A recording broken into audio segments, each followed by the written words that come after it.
Hello, स्वागत है आपका अपने चैनल प्रतिभा ज्ञान पाठशाला में। आज हम संविधान के कुछ 150 प्रश्न हैं, इनको देखेंगे। ये बहुत ही महत्वपूर्ण प्रश्न हैं। यदि आप इनको अच्छी तरह देखते हैं तो आपकी काफ़ी हेल्प होने वाली है इससे। ये हमारे आज के 150 मुख्य प्रश्न हैं जो आपको चुन चुन के इसमें उठाए गए हैं और डाले गए हैं इसमें। आप देख सकते हैं। देखिए, सबसे पहला प्रश्न है, यदि आप चैनल पर नए हैं तो चैनल को सब्सक्राइब जरूर करें। चलिए शुरू करते हैं। भारतीय संविधान के किस अनुच्छेद में निर्वाचन आयोग का उल्लेख किया गया है? तो किस में किया गया है? अनुच्छेद 324 में निर्वाचन आयोग का उल्लेख किया गया है। आगे देखते हैं। पहले सबसे पहले स्टार्टिंग से ही देख लेते हैं इन प्रश्नों को, फिर आपको स्टार्टिंग से करते आएंगे। बहुत ही महत्वपूर्ण प्रश्न है ये सारे के सारे। ठीक है, मैंने आपको एक प्रश्न पहले दिखा दिया है, बाकी ऐसे प्रश्न आपको पढ़ने को बहुत मिलेंगे आगे। बहुत ही महत्वपूर्ण प्रश्न है। चलिए, भारतीय संविधान के किस अनुच्छेद में भारतीय नागरिकों के मूल कर्तव्य शामिल हैं? तो मूल कर्तव्य अनुच्छेद 51A में शामिल हैं। किसमें? अनुच्छेद ए में शामिल हैं। अगला प्रश्न है, भारतीय संविधान को कुल कितने भागों में बांटा गया है? 22 भागों में बांटा गया है। पता होगा आपको, नहीं होगा तो देख लीजिए। नीति आयोग का पदेन अध्यक्ष कौन होता है? तो भारत का प्रधानमंत्री होता है। अगला प्रश्न है, राष्ट्रपति अपना त्यागपत्र किसे देता है? तो राष्ट्रपति उपराष्ट्रपति को अपना त्यागपत्र देता है। अगला प्रश्न है, संघ लोक सेवा आयोग के अध्यक्ष एवं सदस्य की नियुक्ति किसके द्वारा की जाती है? तो राष्ट्रपति के द्वारा की जाती है। किसके द्वारा? राष्ट्रपति के द्वारा की जाती है। अगला प्रश्न है, भारत के प्रथम आम चुनाव कब हुए थे? तो 1951 और 52 में प्रथम आम चुनाव हुए थे। इस लोग ये भी कहते हैं इसमें कि इसमें वल्लभ भाई पटेल जी को प्रधानमंत्री क्यों नहीं बनाया गया? तो इसका मुख्य कारण ये था कि आम चुनाव 1951-52 में हुए थे और वल्लभ भाई की मृत्यु 1950 में हो गई थी, इसलिए उन्हें प्रधानमंत्री नहीं बनाया गया था। क्योंकि ये लॉजिक होता ही नहीं है साबित कि वल्लभ भाई पटेल को प्रधानमंत्री बनाया जाता। यदि वो जीवित होते तो उन्हें जाहिर सी बात है बनाया जाता। आगे देखते हैं। भाषाई आधार पर गठित होने वाला प्रथम राज्य कौन सा था? तो आंध्र प्रदेश भाषाई आधार पर गठित होने वाला प्रथम राज्य था। भारत में राष्ट्रपति अनुच्छेद के तहत, इस अनुच्छेद के तहत राष्ट्रीय आपात की घोषणा करता है? तो अनुच्छेद 352 के तहत क्या करता है? राष्ट्रपति शासन की घोषणा करता है। या फिर इसे बोलते हैं, एक होता है राष्ट्रपति शासन, एक होता है राष्ट्रीय आपात। तो इसमें राष्ट्रीय आपात पूछ रखा है, तो इसलिए राष्ट्रीय आपात 352 के तहत और राष्ट्रपति शासन 356 के तहत लगता है। अगला प्रश्न है, भारतीय संविधान में किस संशोधन द्वारा प्रस्ताव में शब्द समाजवादी, धर्मनिरपेक्ष और अखंडता जोड़े गए थे? 42वें संविधान संशोधन अधिनियम 1976 द्वारा जोड़े गए थे। देख सकते हैं आप। बहुत ही महत्वपूर्ण प्रश्न है। अगला प्रश्न है, भारत का नियंत्रक एवं महालेखा परीक्षक किसके द्वारा नियुक्त किया जाता है? तो ये CAG की नियुक्ति कौन करता है? राष्ट्रपति करता है इसकी नियुक्ति। संविधान सभा द्वारा भारत के राष्ट्रीय गान को कब स्वीकार किया गया था? 24 जनवरी 1950 को स्वीकार किया गया था। संविधान सभा की प्रथम बैठक कब हुई थी? 9 दिसंबर 1946 को हुई थी। इसी में ही सचिदानंद सिन्हा को अस्थायी अध्यक्ष चुना गया था। भारतीय संविधान की संघीय शक्ति समिति के अध्यक्ष कौन थे? तो पंडित जवाहरलाल नेहरू। जितनी भी संघ से जुड़ी समिति थी या केंद्र से जुड़ी समिति थी, उसके सारे अध्यक्ष आपको पंडित जवाहरलाल नेहरू का नाम मुख्य रूप से देखने को मिलेगा। इसका अपवाद कह सकते हैं, एक आदमी ना हो, मगर सभी में आपको पंडित जवाहरलाल नेहरू अधिकतर देखने को मिलता है। अगला से देखते हैं, भारत के संविधान में प्रथम संशोधन कब हुआ था? तो 1950 में हुआ था प्रथम संशोधन। भूमि सुधार संशोधन था ये जो हुआ था 1950 में। अगला प्रश्न है, भारत के नियंत्रक एवं महालेखा परीक्षक की नियुक्ति का उल्लेख किस अनुच्छेद में है? 148 में है। भारत में सर्वप्रथम 2 अक्टूबर 1959 को पंचायती राज व्यवस्था का शुभारंभ कहाँ से हुआ था? तो नागौर राजस्थान से किया गया था। अगला प्रश्न है, भारत में EVM का पहली बार इस्तेमाल कब किया गया था? 1942 में केरल के 70 परूर विधानसभा क्षेत्र में किया गया था। आप देख सकते हैं इसमें। दल बदल से संबंधित कानून का उल्लेख किस अनुसूची में है? तो दल बदल कानून का उल्लेख 10वीं अनुसूची में है। कुल अनुसूची कितनी है? 12 अनुसूची हैं। 10वीं अनुसूची में ये उल्लेख मिलता है, आप देख सकते हैं इसमें 10वीं अनुसूची में। अगला है सरकार या आयोग का संबंध किससे है? तो केंद्र और राज्य के संबंधों से सरकार या आयोग का संबंध है। आप बहुत ही महत्वपूर्ण सारे के सारे प्रश्न हैं। राज्यसभा अगला प्रश्न है राज्यसभा कब भंग की जा सकती है? तो राज्यसभा कभी भंग नहीं होती है, इसको कभी भंग किया नहीं जा सकता। आप देख सकते हैं बहुत ही महत्वपूर्ण प्रश्न है। लोकसभा को हम भंग कर सकते हैं। लोकसभा को कौन भंग कर सकता है? राष्ट्रपति कर सकता है। अगला प्रश्न है भारत की संविधान सभा किसके अनुसार गठित की गई? कैबिनेट मिशन के योजना के तहत गठित की गई थी। 1946 में ये कैबिनेट मिशन भारत आया था। अगला प्रश्न है राज्यपाल का कार्यकाल कितनी अवधि का होता है? तो राज्यपाल का कार्यकाल राष्ट्रपति के प्रसाद प्रांत होता है। यदि राष्ट्रपति का 2 साल के लिए रखेगा तो 2 साल के लिए होगा, 3 साल का लिए तो 3 साल, यदि 5 साल के लिए होता है तो 5 साल। राष्ट्रपति जब तक चाहे तब तक रख सकता है। संविधान के किस अनुच्छेद के आधार पर देश में वित्तीय आपात की घोषणा की जाती है? तो वित्तीय आपात 360 में है। इसमें 360 में है वित्तीय आपात, आप देख सकते हैं। और राष्ट्रीय आपात 352 में और राष्ट्रपति शासन 356 में होता है। अगला प्रश्न देख लेते हैं भारत के राष्ट्रपति पद पर निर्वाचित होने के लिए किस व्यक्ति की न्यूनतम आयु कितनी चाहिए? तो राष्ट्रपति बनने के लिए 35 वर्ष आयु होनी चाहिए। राष्ट्रपति राज्यसभा में कितने सदस्यों को मनोनीत करता है? तो राज्यसभा में 12 लोगों को करता है, लोकसभा में 2 लोगों को करता है। अब तो ये 2 लोगों को करने का प्रावधान जल्दी ही समाप्त होने वाला है। अगला देखते हैं यदि प्रधानमंत्री या कोई अन्य मंत्री सदन का सदस्य नहीं है तो उसे पद पर बने रहने के लिए कितने दिनों के अंदर संसद का सदस्य बनना आवश्यक है? तो 6 माह में वो संसद का सदस्य बनना चाहिए, नहीं तो उसको अपना त्यागपत्र देना पड़ेगा, उसको हटना पड़ेगा, प्रधानमंत्री हो या मंत्रिमंडल को सदस्य हो। भारतीय सेनाओं का सर्वोच्च सेनापति कौन होता है? तो राष्ट्रपति होता है। भारतीय सेनाओं का सर्वोच्च सेनापति कौन होता है? राष्ट्रपति होता है। बहुत ही महत्वपूर्ण प्रश्न है। अगला प्रश्न देख लेते हैं भारत के संविधान की उद्देशिका यानी प्रस्तावना में कितनी बार संशोधन किया जा चुका है? तो 1 बार किया गया है। कितनी बार? 1 बार किया गया है। अगला प्रश्न है संसद की संयुक्त बैठक की अध्यक्षता कौन करता है?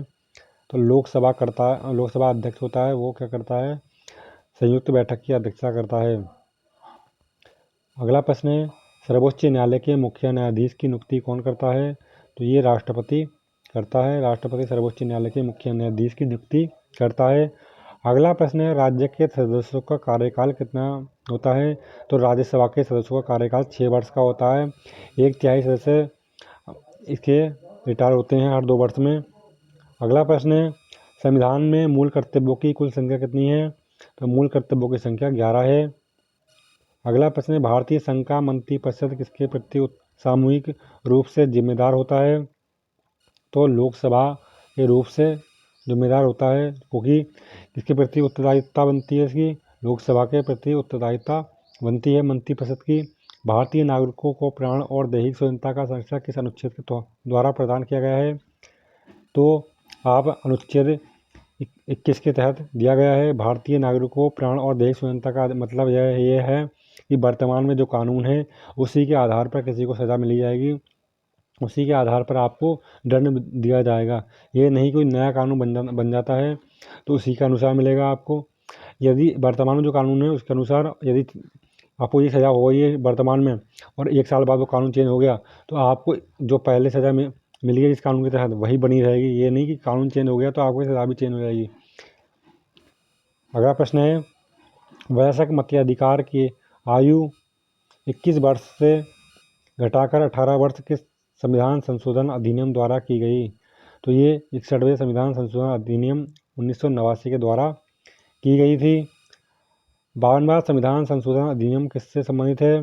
तो दल बदल से संबंधित है। किससे? दल बदल से संबंधित है। बहुत ही महत्वपूर्ण प्रश्न है। अगला प्रश्न है भारतीय संविधान में मूल कर्तव्यों को किस संविधान संशोधन अधिनियम द्वारा सम्मिलित किया गया? 42वें संविधान संशोधन द्वारा क्या किया था, अधिनियमित किया गया था या अधिनियम बनाया गया था। 42वां संविधान संशोधन अधिनियम 1976। अगला प्रश्न है, भारतीय संविधान के किस भाग को भारतीय संविधान की आत्मा की संज्ञा दी गई है। तो प्रस्तावना को भारतीय संविधान की आत्मा की संज्ञा दी गई है। भारत में सर्वोच्च किसे माना गया है। तो संविधान को सर्वोच्च माना गया है। अगला प्रश्न है, देशी रियासतों को भारतीय संघ का अंग बनाने में किसने महत्वपूर्ण भूमिका अदा की थी। तो सरदार वल्लभ भाई पटेल और पीवी मेनन ने महत्वपूर्ण भूमिका अदा की थी।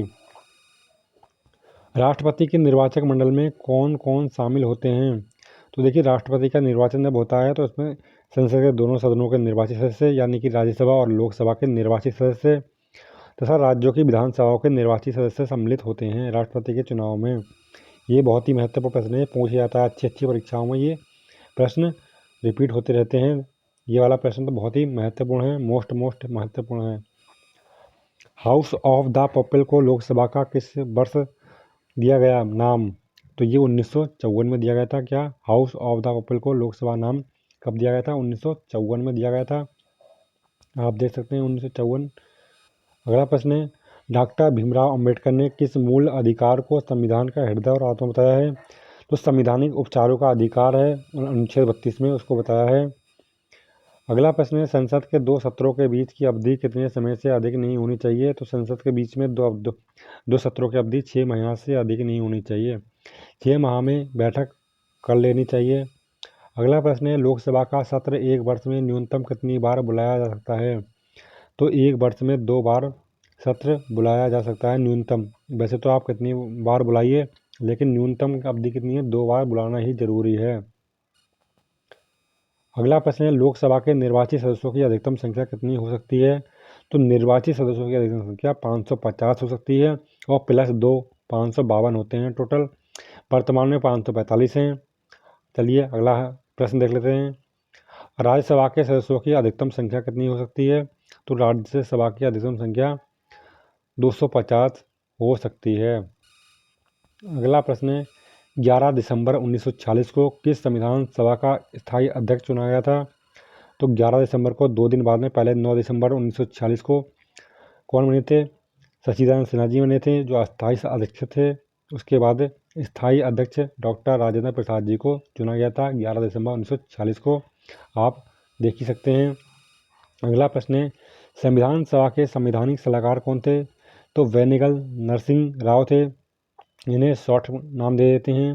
सर BN राव थे। अगला प्रश्न है, भारतीय संविधान की प्रस्तावना का प्रस्ताव प्रारूप समिति के समक्ष किसने रखा। तो पंडित जवाहरलाल नेहरू जी ने रखा था। अगला प्रश्न है, भारतीय संविधान सभा की संघीय शक्ति समिति के अध्यक्ष कौन थे। तो ये जवाहरलाल नेहरू जी थे। अगला प्रश्न है, संविधान निर्मात्री सभा में झंडा समिति के अध्यक्ष कौन थे।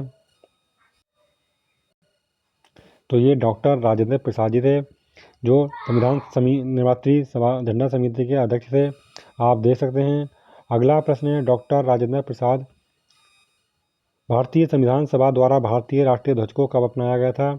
तो 22 जुलाई 1947 को अपनाया गया था राष्ट्रीय ध्वज को। कब, 22 जुलाई 1947 को अपनाया गया था। अगला प्रश्न है, भारतीय राष्ट्रीय ध्वज तिरंगा का डिजाइन किसने तैयार किया था। पिंगली वेंकैया ने तैयार किया था। अगला प्रश्न है, भारतीय संविधान के निर्माण में कुल कितना समय लगा था। तो भारतीय संविधान को 2 वर्ष 11 माह और 18 दिन का समय लगा था। अगला प्रश्न है, विश्व का सबसे बड़ा लिखित एवं सर्वाधिक व्यापक संविधान किस देश का है। तो भारत का ही है। अगला प्रश्न है, भारतीय संविधान की प्रकृति किस प्रकार की है। अंशतः कठोर और अंशतः लचीला है। अगला प्रश्न देख लेते हैं, भारतीय संविधान के किस अनुच्छेद में निर्वाचन आयोग का उल्लेख किया गया है। तो ये अनुच्छेद 324 में भारत के निर्वाचन आयोग का उल्लेख किया गया है। भारत के मुख्य चुनाव आयुक्त की नियुक्ति किसके द्वारा की जाती है। राष्ट्रपति के द्वारा की जाती है। एक व्यक्ति राष्ट्रपति पद के लिए अधिकतम कितनी बार निर्वाचित हो सकता है। कोई स्पष्ट प्रावधान नहीं है, चाहे जितनी बार भी राष्ट्रपति बन सकता है। अगला प्रश्न है, भारतीय संविधान के अनुसार देश का प्रथम नागरिक कौन होता है। तो ये देश का प्रथम नागरिक भारत का राष्ट्रपति ही होता है। भारतीय सशस्त्र सेनाओं का सर्वोच्च कमांडर कौन होता है। तो राष्ट्रपति होता है। अगला प्रश्न है, भारत के राष्ट्रपति को उनके पद से किसके द्वारा हटाया जाता है? तो संसद द्वारा महाभियोग की प्रक्रिया है 261 में, उसकी प्रक्रिया के अधीन आपको ये महाभियोग लाना पड़ेगा, जिसे लोकसभा और राज्यसभा में अलग अलग रूप से बहुमत से प्रस्तावित होना चाहिए और इसे लोकसभा और राज्यसभा बहुमत से पास कर दे, तभी ये महाभियोग के द्वारा राष्ट्रपति को हटाया जा सकता है अपने पद से। अगला प्रश्न है, राष्ट्रपति पर महाभियोग की प्रक्रिया किस देश के संविधान से ली गई है? तो संयुक्त राज्य अमेरिका से ली गई है। अगला प्रश्न है, संविधान के किस अनुच्छेद में राष्ट्रपति पर महाभियोग की प्रक्रिया का उल्लेख है? तो अनुच्छेद 61 में है। मैंने अभी बताया था आपको, अनुच्छेद 61 में ये प्रक्रिया का प्रावधान है कि आपको 61 के तहत हटाया जा सकता है आपको। अगला प्रश्न है, भारत के राष्ट्रपति के चुनाव में कौन भाग नहीं लेता है? तो विधान परिषद भारत के राष्ट्रपति के चुनाव में भाग नहीं लेती है। अगला प्रश्न है, भारतीय संविधान का कौन सा अनुच्छेद भारत के राष्ट्रपति को अध्यादेश जारी करने की शक्ति प्रदान करता है? तो अनुच्छेद 123 राष्ट्रपति को अध्यादेश जारी करने की शक्ति प्रदान करता है। और संयुक्त बैठक का प्रावधान किसमें है? अनुच्छेद 108 में है। अगला प्रश्न है, राष्ट्रपति द्वारा जारी अध्यादेश संसद के सत्र प्रारंभ होने के बाद सदन में कितने समय तक रखा जाना चाहिए? 6 सप्ताह तक रखा जाना चाहिए। अगला प्रश्न है, भारतीय संविधान का कौन सा अनुच्छेद राष्ट्रपति को उच्चतम न्यायालय से परामर्श करने की शक्ति प्रदान करता है? 143 करता है, 143 करता है। अगला प्रश्न है, राष्ट्रपति लोकसभा में किस समुदाय के 2 सदस्यों को मनोनीत करने? अगला प्रश्न है, राष्ट्रपति को लोकसभा में किस समुदाय के 2 सदस्यों को मनोनीत करने का अधिकार प्राप्त है? एंग्लो इंडियन को प्राप्त है। एंग्लो इंडियन को 2 सदस्य चुन सकते हैं।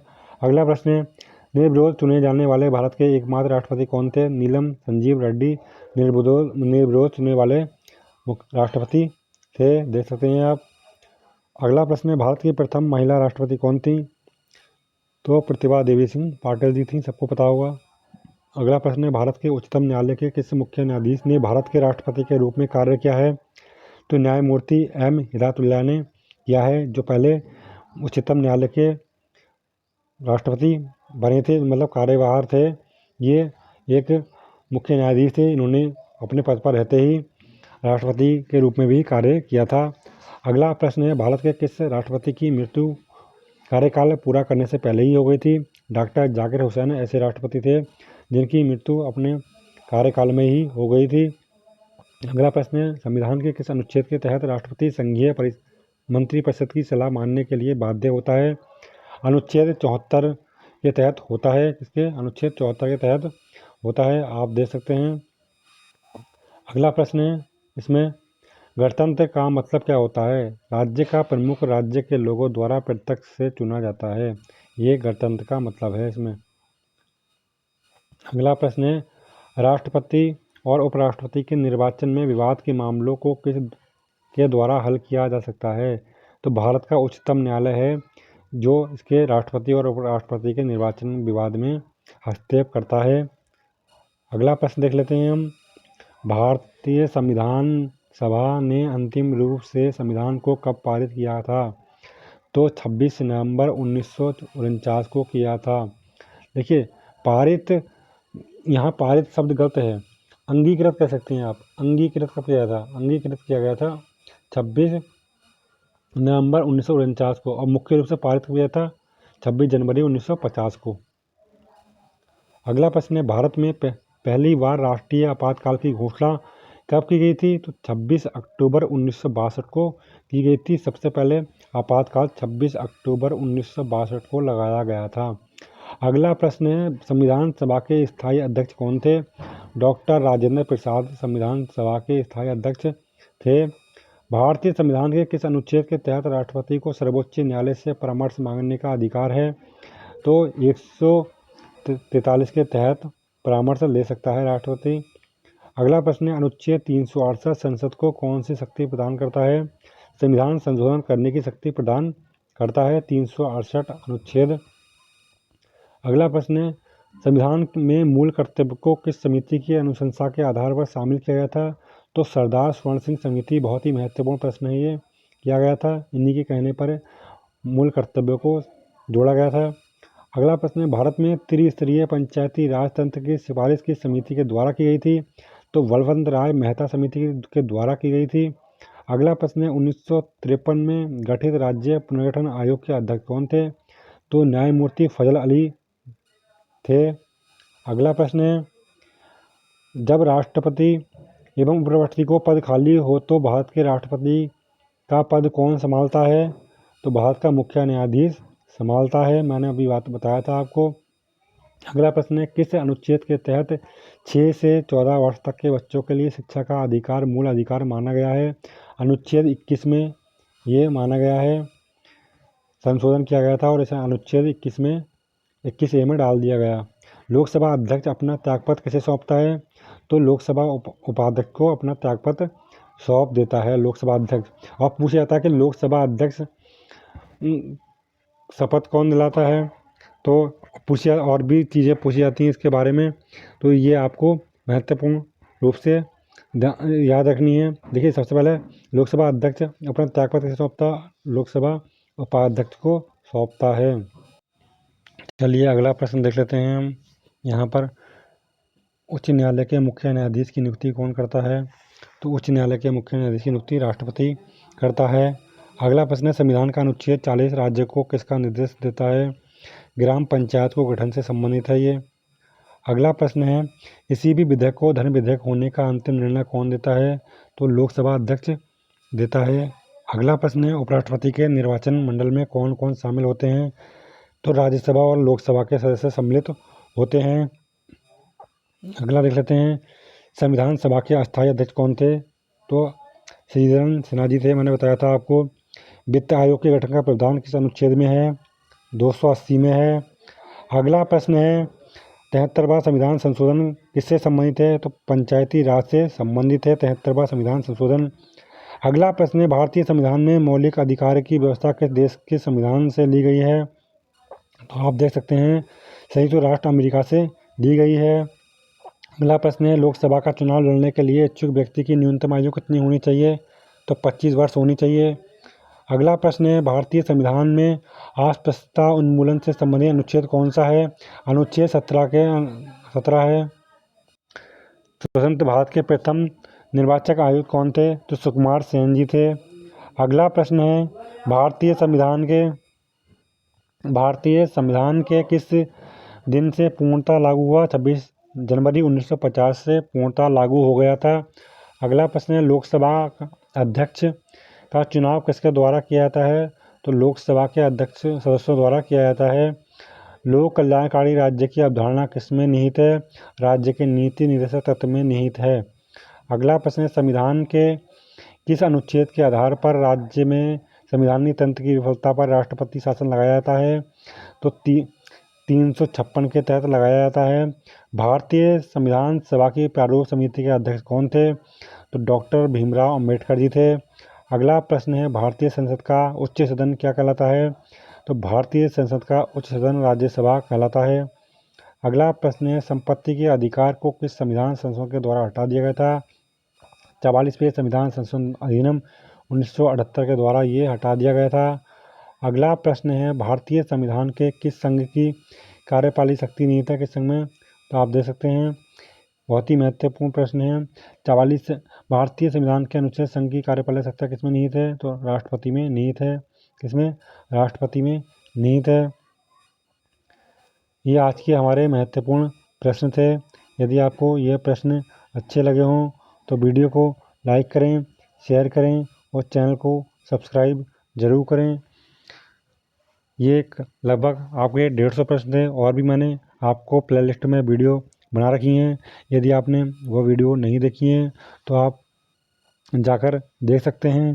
सारी प्लेलिस्ट बनी है। आप उत्तराखंड की हिस्ट्री देख सकते हैं, उत्तराखंड में मिस्ट्री नोट देख सकते हैं, उत्तराखंड के प्रीवियस पेपर देख सकते हैं, आप इतिहास देख सकते हैं, भूगोल देख सकते हैं, संविधान देख सकते हैं। ये सारा मैंने आपका बना रखी हैं।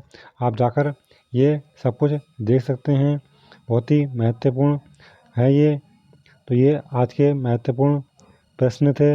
यदि आपको ये प्रश्न वास्तव में अच्छे लगे हों तो एक बार इन वीडियो को लाइक कर दें, शेयर कर दें और चैनल को सब्सक्राइब ज़रूर कर लें, जिससे कि आपके आने वाली सारी की सारी अपडेट आप तक पहुंचती रहे। जय हिंद।